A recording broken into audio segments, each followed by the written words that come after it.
ආයිබෝවන්. අපි හැමෝම සාදරයෙන් පිළිගන්නවා මේ අපූර්ව නිර්මාණාත්මක ගමනට. බලමුද කොහොමද හිස්ටරි ටෙල් පිටුවක් ඇත්තටම ලස්සන කලා නිර්මාණයක් බවට පත් කරගන්නේ කියලා. ඉතින් පුදුම හිතන දෙයක් නිර්මාණය කරන්න සූදානම්ද? මේක නිකම්ම තාක්ෂණික දෙයක් නෙවෙයි.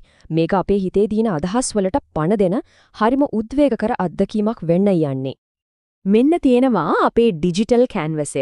මේක නිකම්ම හිස් සුදු කොලයක් විතරක් නෙවෙයි. මේ තමයි අපේ හිතේ තියෙන ඕනම අදහසක් යථාර්ථයක් වෙන්න පටන් ගන්න තැන. හොඳයි. අපි දැන් මේ නිර්මාණශීලී ලෝකෙවට පොඩ්ඩක් බලමු. අපිට පේනව නේද මේ විශාල සුදු වැඩබිම. අන්න එතන තමයි අපි වැඩේ පටන් ගන්නෙ. ඒ වගේම වම් පැත්තේ තියෙනවා අපේ වැඩවලට උදව් වෙන මෙවලම් ටික. ඉතින් ඕනෑම ශිල්පියෙකුට තමන්ගේ උපකරණ ටික අවශ්‍ය වෙනවනේ. මෙන්න තියෙනවා අපේ පළවෙනි ඩිජිටල් මෙවලම් කට්ටලය. බැලු බැල්මට මේවා හරිම සරලයි මගේ පෙනුනට මේවයින් පුදුම හිතින දේවල් කරන්න පුළුවන්. අපේ පළවෙනිම මෙවලම තමයි paint tool එක. සරලවම කිව්වොත් මේක තමයි අපේ ඩිජිටල් පැන්සල. මේක පාවිච්චි කරලා අපිට ඕනම විදිහක ඉරි, හැඩතල, හිතේ තියෙන ඕනම දෙයක් මේ canvas උඩ අඳින්න පුරුණා. ඊළඟට තියෙනවා fill tool එක. මේක හරියට මැජික් පාට බාල්දියක් වගේ තමයි. හැබැයි මතක තියාගන්න ඕනේ වැදගත්ම දේ තමයි මේකෙන් පාට කරන්න පුළුවන් සම්පූර්ණයෙන්ම වැහිලා තියෙන හැඩතල විතරයි. එක ක්ලික් එකකින් මුළු හැඩයටම පාට වැටෙනවා. හරි. එහෙනම් කතා ඇති. අපි දැන් වැඩේට බහිමු. අපේ පළවෙනි රේඛා ටික අඳින්නයි යන්නේ.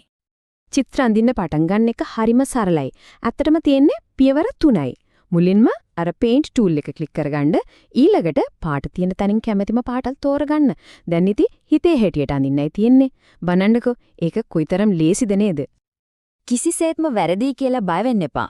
ඩිජිටල් කලාවේදී වැරදීම් කියලා දෙයක් ඇත්තටම නැහැ. තියෙන්නේ සතුටුදායක අහම් සිදුවීම් විතරයි.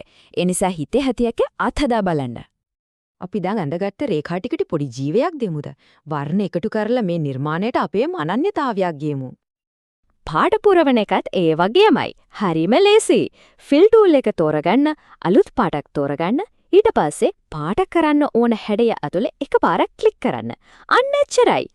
මෙතනදී වැදගත්ම දේ තමයි නිර්මාණශීලී නිදහස. නිල්, රතු, කොළ, කහ තේරීම සම්පූර්ණයෙන්ම අපේ. මේ ලෝකේ අපිට ඕනම විදිහකට පාට කරන්න පුළුවන්. හරි. දැන් මූලික දේවල් ටික ඉගෙනගෙන ඉවරයි.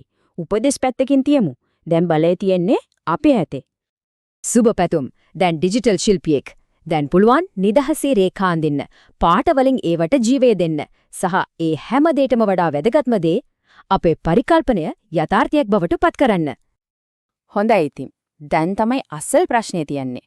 මේ ඩිජිටල් කැන්වස් එක පාවිච්චි කරලා මුලින්ම නිර්මාණය කරන්නේ විශිෂ්ට කෘතිය මොකක් වේද? යන්න ගිහින් ඒක නිර්මාණය කරන්න.